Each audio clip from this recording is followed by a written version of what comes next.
¿Andan bien? Bueno, buenas noches a todos.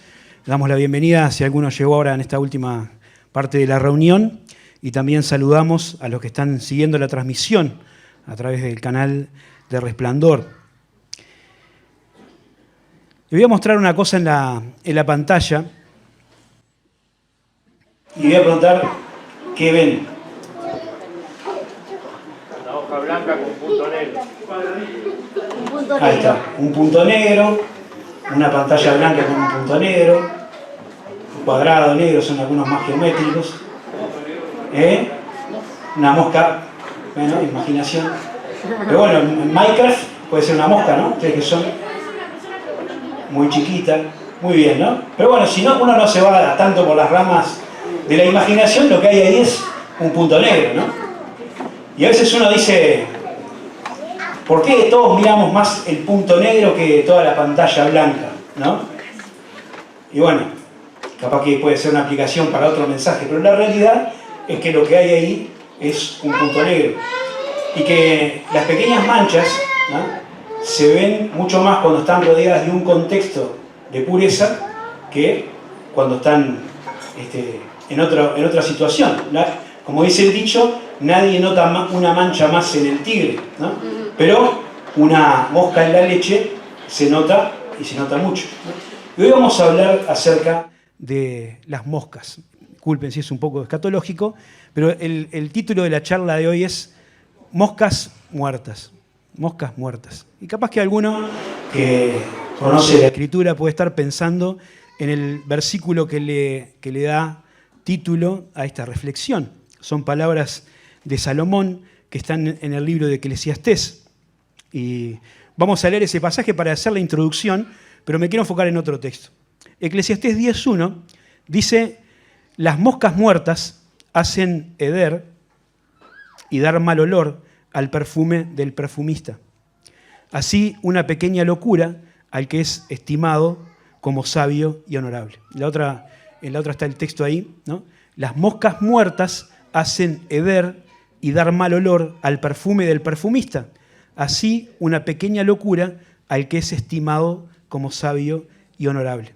Y es bastante intuitivo lo que el predicador Salomón quiere explicar, ¿no? En el tiempo en que Salomón escribe esto, los que confeccionaban perfumes, la elaboración de perfumes, era todo un arte, ¿no? Eran personas que se dedicaban especialmente a esto y ellos mezclaban esencias y especias con determinadas proporciones para realizar estos perfumes o ungüentos, eran tipo aceites, ¿no?, que eran sustancias muy complejas y muy complicadas de hacer. Algunas se usaban de manera exclusiva para la adoración en el tabernáculo, ¿no? Alguna fórmula que Dios da a los perfumistas para que se use solamente en el altar del incienso.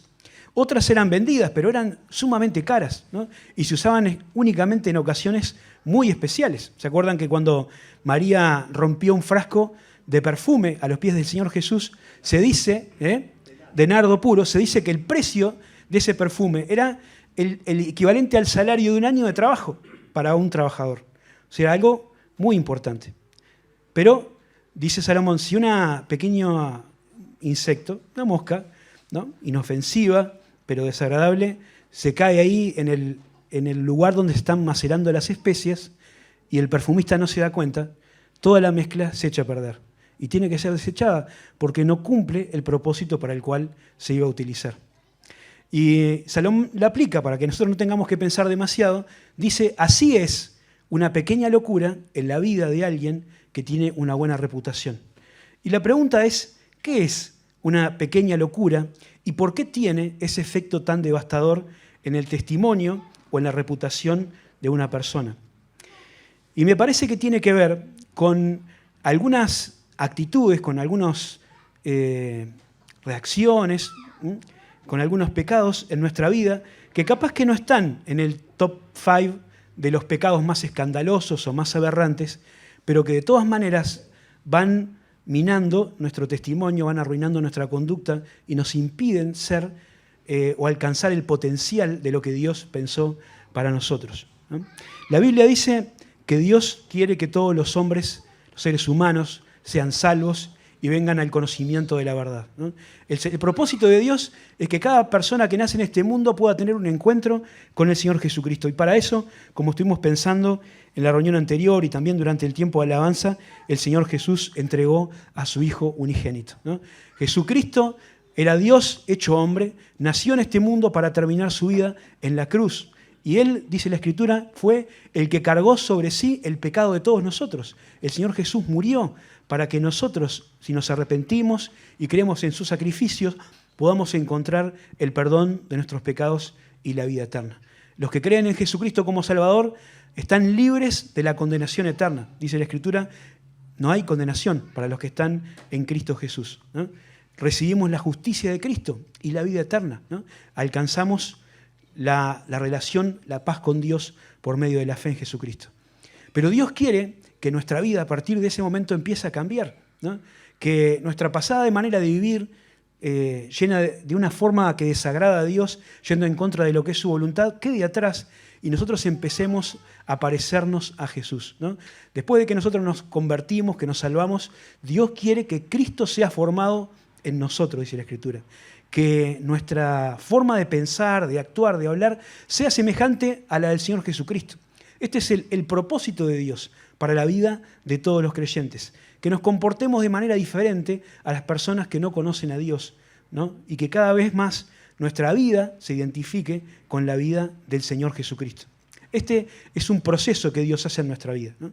No es algo que pase de la noche a la mañana, pero es algo que Dios tiene que cambiar por medio del trabajo del Espíritu Santo en nuestra vida para que nosotros nos parezcamos más al Señor Jesucristo.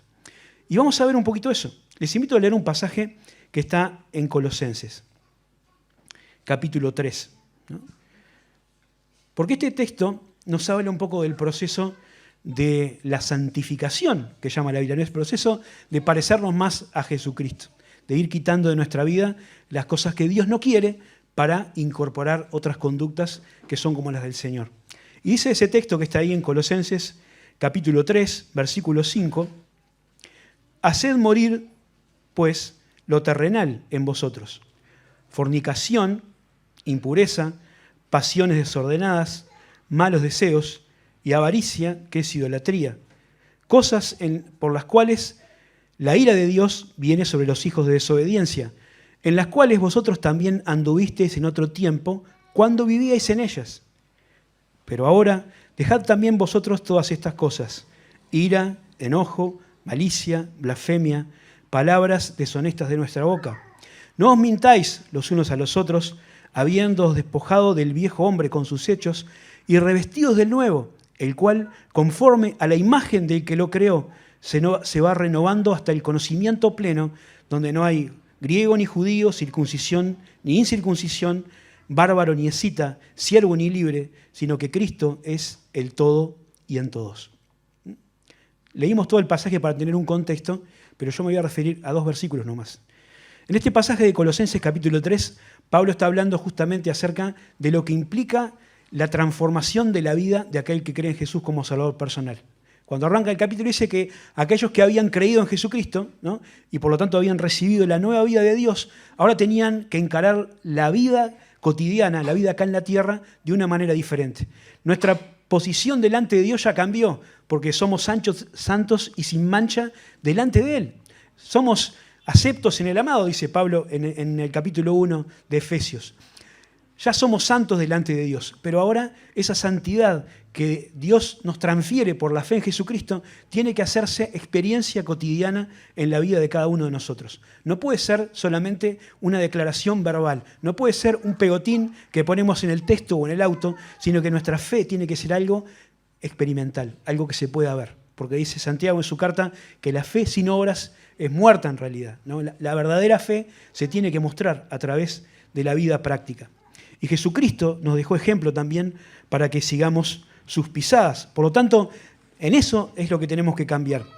Y no sé si se dieron cuenta de cómo está mostrándose acá este proceso del crecimiento en la santidad en la vida de los hermanos de Colosas, ¿no? Porque Pablo empieza hablando en el versículo 5 de algunos pecados que son más graves, como decíamos al principio, o que por lo menos nos hacen abrir los ojos más grandes. Y él dice: antes, ¿no?, en otro tiempo, ustedes vivían practicando este tipo de cosas. La inmoralidad sexual, el materialismo, las pasiones desordenadas, todo un abanico de cosas que son desagradables delante de Dios y también incluso delante de las personas, y que acarrean la ira de Dios sobre las personas que las practican. Ahora, dice Pablo, ustedes, eso era una conducta de antes, ya no lo hacen. ¿Se dieron cuenta que está hablando en pasado ahí, no? El versículo 6 dice, cosas por las cuales la ira de Dios viene sobre los hijos de desobediencia, en las cuales vosotros también anduvisteis en otro tiempo cuando vivíais en ellas. Es decir, cuando Pablo escribe la carta, reconoce que los hermanos de Colosas habían cambiado muchos aspectos de su vida y que todas esas cosas más graves, por llamarlo de alguna manera, ¿no?, en la vida de los creyentes ya habían quedado atrás, habían transformado algunas cosas de su vida. Sin embargo, el versículo 8, ¿no?, nos dice que ahora todavía había cosas que tenían que cambiar, ¿no? Dice, dejad también vosotros todas estas cosas. Y nos vamos a enfocar en esta segunda lista de cosas que pueden que no parezcan tan graves o tan aberrantes o tan dignas de ser señaladas, pero que son como esas moscas muertas que hacen heder el testimonio de nuestra vida y que nos impiden seguir creciendo en lo que Dios quiere para nosotros y que a veces incluso pueden dañar no solamente nuestro testimonio, sino el testimonio de la obra de Dios. Entonces vamos a ver tres cosas, lo vamos a repartir en tres partes, ¿no? A ver si están lentos ahí, que son las moscas muertas en el carácter, las moscas muertas en el corazón y las moscas muertas en la boca, ¿no? Solo como una forma de ir siguiendo el estudio de estos dos versículos. Primero vamos a ver entonces las moscas muertas en el carácter, ¿no? Y vamos a enfocarnos en esas dos palabras, la ira y el enojo. El carácter, ¿no?, es un conjunto de cualidades que cada uno de nosotros tenemos y que tiene que ver con la forma en cómo reaccionamos a los estímulos externos, ¿no? Es un poco la forma en cómo nos conducimos, pero el carácter que tenemos no es un dato de la letra, ¿no? Esto cuando estábamos en el liceo o en la facultad nos dan un problema y tiene algunos datos, ¿no? Decimos, bueno, eso es así y no se puede cambiar y hay que aceptarlo como es. El carácter no es un dato de la letra, no es una cuestión que heredamos genética con la cual tenemos que lidiar, sino que es algo que Dios puede y quiere transformar en nuestra vida para que seamos revestidos, como dice el apóstol Pablo en este texto, del hombre nuevo de Jesucristo en nuestra vida, ¿no? Que nuestra forma de pensar, de hablar, sea como la del Señor. Y por eso tenemos que despojarnos de estas dos cosas, de la ira y del enojo, que son palabras relacionadas, están vinculadas entre sí, ¿no? A veces son consecutivas una de la otra. La ira y el enojo suelen comenzar a veces como un simple desagrado, como una molestia, por algo que no nos cayó bien, por alguna cosa que no nos gustó, por algo que vimos que nos pareció injusto, y entonces surge ese sentimiento que podemos identificar como un enojo, pero que puede aumentar y puede convertirse en algo más pasional, más violento, ¿no?, como la ira. Y la ira justamente tiene que ver con algo más reactivo, más convulsivo, como la violencia, ¿no? Dice el diccionario que es un sentimiento vehemente de enfado muy grande y violento, ¿no? Sinónimo de cólera o de furia. Algunos no van a creer, pero cuando yo era joven era muy calentón. Pero bueno, el Señor va transformando nuestro carácter, ¿no?, como ahora. Ahora, la Biblia dice que la ira tiene una cualidad que es a lo que mueve, ¿no? Dice que tiene la raíz de mover rápidamente la palabra. Es una palabra que viene del latín. Es como un estallido, ¿no? Cuando uno se pone iracundo, como que reacciona de manera violenta y a veces no se puede controlar, ¿no? Está asociado así a una cosa más pasional. El enojo me parece que tiene una característica que quizás va más por adentro. Y uno se enoja, quizás no lo expresa tanto en el corazón o en el exterior, pero sigue ese sentimiento en el corazón, adentro, y que va generando cada vez más, ¿no?, una situación que puede devenir en algo pecaminosa, en una acción pecaminosa. Ahora, es interesante cuando uno estudia este tema de la ira y del enojo, que no necesariamente son reacciones o emociones negativas, ¿no? Este mismo pasaje que leímos y varios pasajes más en la Escritura hablan acerca de la ira de Dios. Y también si uno lee los evangelios se va a encontrar en muchas ocasiones con varias reacciones indignadas, airadas de Jesucristo, ¿no? Porque la ira de Dios es la respuesta de la santidad, de la justicia perfecta de Dios frente al pecado, ¿no? Cuando Dios se enfrenta con el pecado, reacciona de esta manera, ¿no? Que tiene que ver con la condenación. Dice la Escritura que todo aquel que rehúsa creer en el Hijo de Dios no verá la vida, sino que la ira de Dios está sobre él, ¿no? La ira tiene que ver con el juicio de Dios sobre el pecado. Y como decíamos al principio, estableció un camino para que el que crea en él pueda librarse de la ira de Dios acogiéndose a la obra perfecta del Señor Jesucristo en la cruz. También decíamos, Jesucristo se enojó mientras estaba aquí en la tierra. A veces tenemos esa imagen del Señor con la mirada perdida, abrazando a un niño, un corderito, pero el Señor tenía un carácter firme, era manso y humilde de corazón, pero había cosas que indignaban al Señor. Lo indignaba la incredulidad, lo indignaban las personas que por hacerse ver ocultaban el camino de salvación para las personas. Lo indignaban cuando se usaba la casa de Dios para cualquier otra cosa y que no tenía nada que ver con el culto al Señor. Y ustedes recordarán seguramente esos instantes, porque fueron 2 instancias en las que el Señor hizo un látigo de cuerdas y sacó a todo el mundo de los que estaban usurpando la casa de Dios para hacer algo que no era el lugar de hacer, ¿no? Hay una ira de Dios que es santa, ¿no? Y después está la ira del hombre, ¿no? La ira de Dios es santa y es justificada. La ira del hombre nunca es santa y rara vez es justificada, ¿no? Por eso tenemos que aprender a controlarla. Jesucristo nos enseñó que la ira, cuando no es controlada, ¿no?, puede generar en situaciones violentas y dañinas. El primer caso que encontramos en la Escritura de enojo, ¿no?, terminó mal. ¿Se acuerdan cuál fue? Gracias, César. Caín, ¿no? Primero que se enojó en la Biblia fue Caín. Caín se enojó, ¿no? Y ese enojo que Caín tuvo ahí y no pudo controlar, a pesar de que Dios se lo dijo, terminó en el homicidio de su hermano, ¿no? Caín mató a Abel. Así que Jesucristo dice, cuidado con el enojo, cuidado con la ira, porque eso sin duda va a traer situaciones peores después.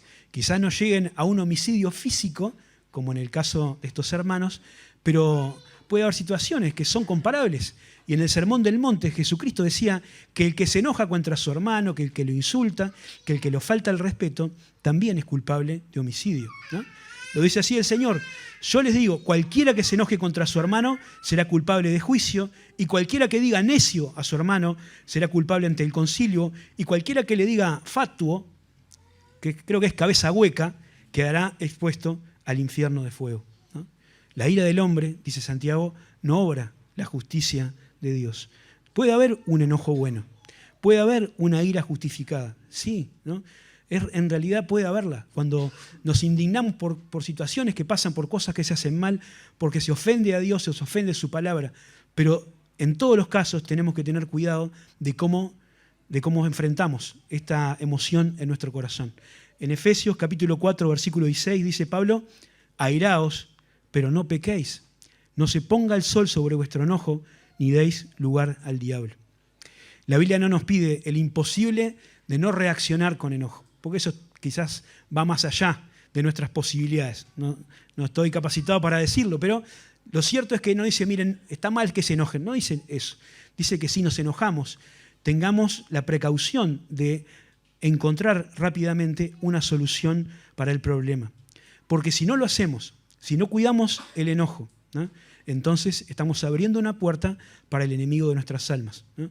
Y un enojo que permanece, una ira que no pasa, ¿no?, que se va transformando en una cosa más agresiva y violenta, termina generando una raíz de amargura, termina generando situaciones que pueden conducir a otras cosas mucho más graves dentro de toda la iglesia y también dentro de nuestra vida personal. Así que el consejo de la palabra de Dios, acá nos dice que lo tenemos que desechar. En el pasaje de Efesios 4 que estaba comentando, en el versículo de vosotros dice: quítense de vosotros toda amargura, ira, enojo, gritería, maledicencia y toda malicia. Así que en vez de permitir que el enojo continúe en nuestra vida y se convierta en algo más violento, dice que debemos ser benignos unos para con otros, misericordiosos y perdonarnos unos a otros, como también Dios nos perdonó a nosotros en Cristo. Quizás nos toque alguna vez enojarnos por defender la santidad de Dios, que el celo de su casa nos consuma. Pero seguramente la mayoría de las veces que nos enojemos sea por cuestiones de un orgullo herido, ¿no? De algo que en realidad no tiene nada que ver con Dios ni con su obra, sino con nuestras propias cuestiones. Y por eso la Escritura nos dice que tengamos cuidado con el enojo, ¿no? Mejor, dice Salomón, es el que tarda en airarse que el fuerte, y el que se enseñorea de su espíritu que el que toma una ciudad. Por tanto, Salmo 37, 8 y 9, deja la ira, desecha el enojo, no te excites en manera alguna en hacer lo malo, porque a los malignos serán destruidos, pero los que esperan en Jehová, ellos heredarán la tierra, ¿no? Los mansos, dice Jesús en las bienaventuranzas, heredarán la tierra. Quitar la mosca muerta del enojo y de la ira de nuestro carácter. Pero también este pasaje nos manda a quitar las moscas muertas del corazón. El corazón en la Biblia tiene que ver con el centro de los pensamientos y de los sentimientos, ¿no? Donde trabaja la voluntad, ¿no? Es una figura que la Biblia utiliza para hacernos pensar en lo profundo de nuestro ser, ¿no? En lo que interiormente somos. Eso es el corazón. Cuando se habla metafóricamente en la Biblia es lo que nosotros somos, la forma en cómo pensamos, cómo decidimos. Y estas dos palabras, la malicia y la blasfemia, las asocio al corazón porque me parece que tienen más que ver con situaciones que no son tan visibles de pronto al principio, ¿no? Pero que se pueden arraigar y anidar en nuestro corazón. La malicia es una inclinación al mal. Esa es la definición, una inclinación al mal. Pero tiene una connotación que es estar escondida detrás del engaño y de la hipocresía.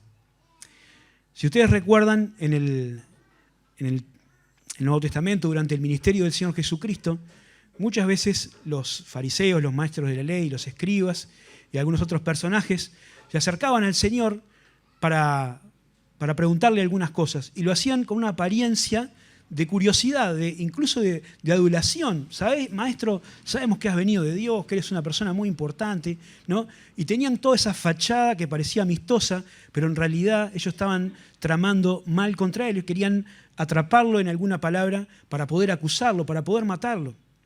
La malicia trabaja de esa manera, ¿no? Tiene intenciones ocultas y siempre busca hacer el mal de otra persona, a veces para beneficio propio o a veces solamente porque quiere dañar, ¿no? Porque es algo que tiene que ver con nuestra naturaleza pecaminosa. La malicia nos lleva a actuar con segundas intenciones. Es todo lo contrario de lo que Pablo dice que nosotros tenemos que hacer. En Filipenses capítulo 2 dice que no tenemos que hacer nada por contienda o por vanagloria, sino por humildad. La malicia es todo lo contrario. La malicia hace las cosas, ¿no? Justamente para perjudicar a otro, para agrandarse uno y para poder figurar. Son actitudes que destruyen la obra de Dios, ¿no? Y que nos exponen también al castigo de Dios, porque dice que aquel que destruye la obra de Dios, Dios lo destruirá a él. Así de serio es este asunto. Pablo escribe la primera carta a los Corintios, el capítulo 5, dice: así que celebremos la fiesta. Está hablando de la celebración antigua de la Pascua, ¿no? Como una figura de nuestra comunión. Celebremos la fiesta no con la vieja levadura, ni con la levadura de malicia y de maldad, sino con panes sin levadura, de sinceridad y de verdad, ¿no? Y ahí nos muestra el contraste entre la malicia, que tiene esta intención oculta, y la sinceridad y la verdad de una conducta transparente, que es la que Dios quiere. Pero también a veces la malicia nos lleva a actuar y a pensar mal del otro, por aquello de que piensa el ladrón que todos son de su condición. Y entonces nos lleva a juzgar cosas que otros hacen o dicen ¿no? Pensando que también lo hicieron por algún motivo oculto para dañarnos a nosotros, y nos empezamos a comer la cabeza con este tipo de cosas, ¿no? Y después reaccionamos mal y hacemos cosas que no tendríamos que hacer, porque la malicia de nuestro corazón nos lleva a creer que otros actúan de la misma manera. Dice Pablo en 1 Corintios 14:20, hermanos, no seáis niños en el modo de pensar. Sed niños en la malicia, pero maduros en el modo de pensar. Quiere decir que no nos estemos dando manija pensando que todos actúan de una manera negativa contra nosotros, ¿no? No hay que ser ingenuo tampoco, ¿no? Pero tampoco estar dándonos todo el tiempo rosca con esas cosas que a veces están solamente en nuestro propio corazón. La otra mosca muerta que puede estar ahí es la blasfemia, ¿no? Y la blasfemia tiene que ver con hablar de manera injuriosa, insultante, ¿no? Contra otra persona. En la Biblia siempre se usa, o generalmente se usa, de hablar en contra de Dios, ¿no? Es una palabra o expresión que desprecia o habla con irreverencia del carácter o de la obra de Dios o de sus atributos, ¿no? Blasfemar está directamente vinculado con hablar mal de Dios. Y uno puede decir, bueno, yo nunca lo hice, ni nunca se me ocurriría insultar a Dios verbalmente. Y probablemente sea así, ¿no? Sin embargo, la Biblia nos dice que no es la única manera en que nosotros podemos insultar a Dios, ¿no? En que podemos ser de mal nombre a nuestro Señor. Porque cada vez que nosotros nos comportamos de una manera que se indigna con el llamado del Señor, estamos siendo objeto, ¿no? De que el nombre de Dios sea insultado, ¿no? Cada vez que damos una falsa impresión de lo que es Dios, de lo que es Cristo, de lo que es la iglesia, de lo que es la Biblia, estamos dando lugar a que el mundo hable mal acerca de nuestro Dios, ¿no? Nosotros estamos siendo una blasfemia andante para el nombre de nuestro Dios. Dice Pedro en la primera carta de Pedro, capítulo 4, versículo 14, si sois vituperados por el nombre de Cristo, sois bienaventurados, porque el glorioso Espíritu de Dios reposa sobre vosotros. Ciertamente de parte de ellos Él es blasfemado, pero por vosotros es glorificado. Así que ninguno de vosotros padezca como homicida, o ladrón, o malhechor, o por entrometerse en lo ajeno. Pero si alguno padece como cristiano, no se avergüence, sino glorifique a Dios por ello, ¿no? Que nuestra conducta no sea un motivo de blasfemia para Dios. Y una cosa más, respecto a la blasfemia, también podemos incurrir en esta mosca muerta cuando atacamos a Dios a través de las personas que representan al Señor. Y esto lo podemos ver en la historia bíblica en varias ocasiones, en el libro del Éxodo, con Moisés, en el libro de Samuel, que estamos estudiando algunos miércoles, también. ¿Se acuerdan que Samuel se enojó porque los israelitas querían un rey? Y Dios dice, no te desecharon a ti, me desecharon a mí, ¿no? O en el ejemplo de Saulo de Tarso. ¿Se acuerdan cuando el Señor lo encontró en el camino a Damasco? Le dijo, Saulo, ¿por qué me persigues? ¿No? Y Saulo no estaba persiguiendo a Dios en espíritu, sino a los hijos de Dios. Pero el Señor hace esa vinculación directa entre los que son sus hijos y lo que es Él.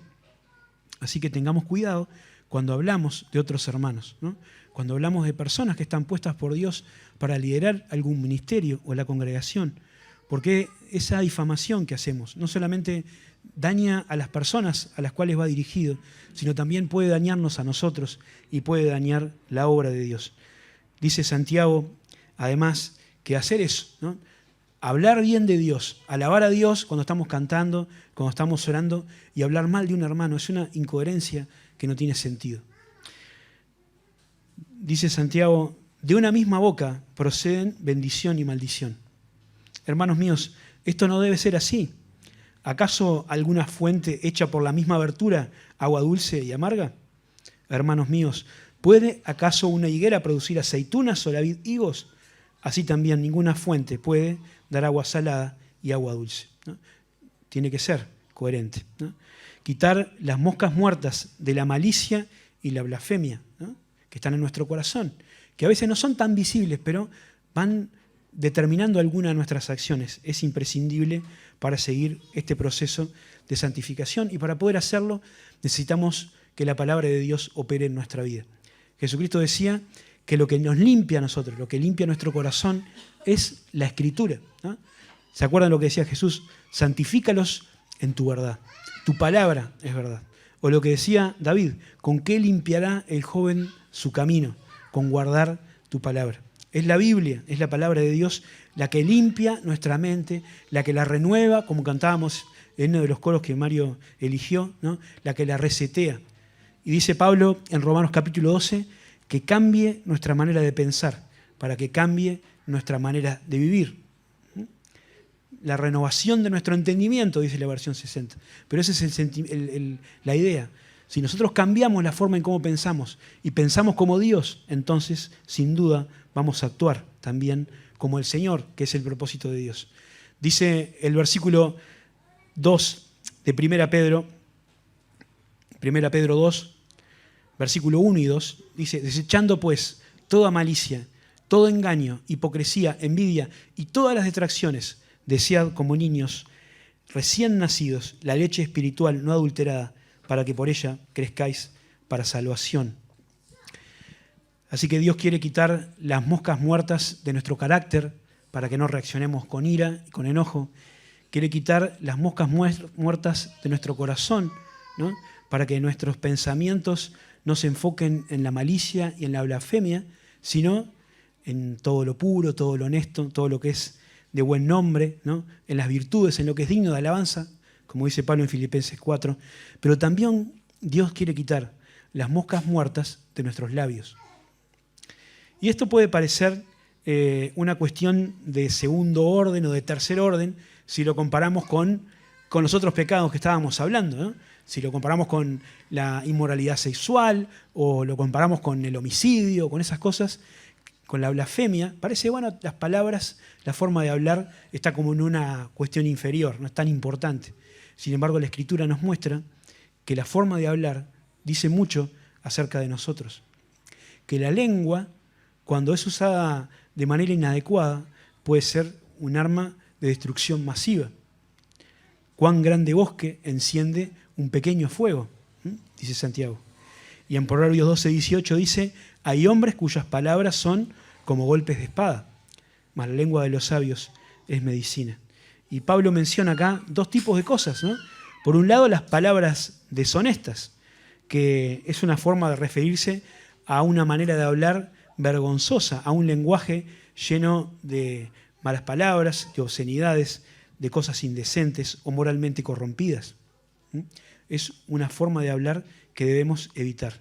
Pablo dice en Efesios capítulo 4, ninguna palabra corrompida salga de vuestra boca, sino la que sea buena para la necesaria edificación, a fin de dar gracia a los oyentes. 1 Pedro 3:10, el que quiere amar la vida y ver días buenos, refrene su lengua del mal y sus labios de hablar engaño. Las palabras deshonestas, ¿no? Todo ese tipo de palabras que no sirven para nada, pero también la mentira, ¿no? Que es muy frecuente encontrar en nuestros labios, lamentablemente. La mentira es toda manifestación contraria a la verdad que tiene el propósito de engañar a otra persona, ¿no? La mentira es tan vieja como pecado como el ser humano mismo, ¿no? Primera mentira, ¿no? ¿Se acuerdan?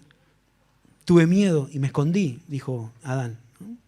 Y antes que él, otro ya había dicho, no morirás, quédate tranquilo, no morirás, ¿no? Porque Satanás es el padre de mentira. Nosotros realmente tenemos que tener cuidado con esto. La mentira desagrada a Dios, a tal punto que uno de los 10 mandamientos es no dirás falso testimonio, no dirás mentiras. Nosotros en el mundo en el que vivimos constantemente nos sentimos tentados a usar este recurso como manera de escapar de alguna clase de problemas, ¿no?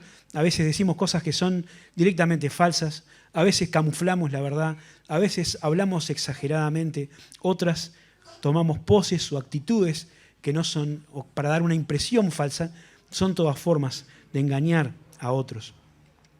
Incluso tenemos que tener cuidado a veces cuando compartimos cosas en las redes sociales, ¿no? Que es tan común ahí ver alguna noticia y compartirla, y a veces uno puede estar transmitiendo un mensaje, ¿no? que sea falso. Bueno, si es un chiste o algo de eso, capaz que no es tanto, pero a veces hay cosas que son acusaciones de personas que quizás no han hecho nada, que las ponen ahí en una foto y que nosotros los compartimos como si fuera cierto, y eso puede hacer un gran daño. Tenemos que tener cuidado. En contraste, tenemos un Dios que no miente, un Dios que siempre dice la verdad, ¿ya? Y que quiere que nosotros andemos de la misma manera. Jesucristo se llamó a sí mismo el camino, la verdad y la vida, ¿no? Y quiere que nosotros también seamos personas que hablen de una manera santa y que sus palabras sean veraces. Así que quitar las moscas muertas de nuestros labios tiene que ver con una forma de hablar que no sea llena de groserías, de malas palabras, de maldiciones, de palabras ociosas, sino de la palabra de Cristo. Dice en Colosenses, un poco más adelante, la palabra de Cristo more en abundancia en vosotros, enseñándoos y exhortándoos unos a otros en toda sabiduría, cantando con gracia en vuestros corazones al Señor con salmos e himnos y cánticos espirituales, ¿no? Quitemos el desagradable aroma que producen las palabras deshonestas y la mentira de nuestros labios, ¿no? Y para eso tiene que cambiar lo que hay en nuestro corazón, porque dice Jesucristo que de la abundancia del corazón habla la boca. La única manera de cambiar nuestra manera de hablar, ¿no? No es cuidarnos ahí, eso está bien, pero tenemos que empezar a llenar nuestra mente, nuestro corazón de la palabra de Dios, para que lo que hablemos sea edificante y que nuestra palabra, nuestros juramentos, afirmaciones, no requieran, ¿no?, de todo tipo de firmas y contrafirmas, sino que alcance con decir sí o no, ¿no? Que vuestro sí sea sí y vuestro no sea no, para que no caigas en condenación, dice Santiago. Terminamos, hermanos. Mientras pensaba en todas estas cosas que nos plantea la palabra de Dios como desafíos, decía, bueno, pero ¿cómo se puede lograr? Está claro lo que hay que hacer, ¿no? Está claro que tenemos que cambiar estas actitudes que están en nuestro carácter, que están en nuestro corazón, que están en nuestros labios, ¿no? La forma de hablar, la forma de reaccionar, la forma en cómo a veces pensamos. Pero ¿cómo hacemos? En realidad, nosotros no podemos hacerlo solos. Necesitamos la ayuda de Dios, ¿no? Y lo bueno es que Dios ya nos ayudó, porque Dios ya nos ha dado la palabra que nos limpia, nos ha dado su Espíritu que trabaja en nuestro corazón para ir transformando nuestra vida de acuerdo con la imagen del Señor Jesucristo, del que nos creó. Por eso tenemos que dejar que el Espíritu de Dios trabaje en nosotros. Hay una cosa que me parece destacable, que es el antitodo, no puse antídoto, puse antitodo, ¿no? Porque nos sirve para contrarrestar todas las cosas que están mal en nuestra vida, que es el amor. El primer mandamiento, el más importante, cuando le preguntaron al Señor, estos que querían atraparlo, le preguntaron cuál era el mandamiento más importante. Jesús dijo que el mandamiento más importante es el amor. Amar al Señor tu Dios con todo tu corazón, con toda tu alma, con toda tu mente, con todas tus fuerzas, ¿no? Y al prójimo como a ti mismo, ¿no? Si alguno ama a Dios y ama al prójimo, no hay manera de que pueda hacer algo que desagrade a Dios. Por eso tenemos que cultivar este amor en nosotros. Pero no es ese amor utópico, romántico, ¿no?, que parece que el mundo promueve, ¿no?, que está todo bien, que no pasa nada, que va todo para adelante, sino el amor con que Dios nos amó, ¿no?, que es el amor que Pablo describe ahí en 1 Corintios capítulo 13. ¿No? El amor es sufrido, es benigno, no tiene envidia, no es jactancioso, no se envanece, no hace nada indebido, no busca lo suyo, no se irrita, no guarda rencor, no se goza de la injusticia, pero se goza de la verdad. Todo lo sufre, todo lo cree, todo lo espera, todo lo soporta, ¿no? El amor nunca deja de ser. Y un versículo más para terminar, ¿no? Porque hablábamos al principio de que el propósito de Dios es que seamos como Jesucristo. Y en Efesios capítulo 5, versículo 2, 1 y 2, está este versículo. Dice, sed pues, imitadores de Dios, como hijos amados, y andad en amor, así como Cristo nos amó, y se entregó a sí mismo por nosotros como ofrenda y sacrificio a Dios en olor fragante. Si queremos que nuestra vida tenga también este mismo olor fragante, que la ofrenda de Jesucristo tenemos que cultivar estas cosas en nuestro propio corazón. Quitar las moscas muertas, que puede que no sean pecados escandalosos, que nadie nos señale así con el dedo, pero que sin duda van dejando un olor feo en nuestra vida y que nos van a cerrar puertas y que nos van a impedir brillar y llegar a la plenitud de lo que Dios quiere para nuestra vida. Pero tenemos este otro camino, ¿no? El camino de imitar al Señor. Amén.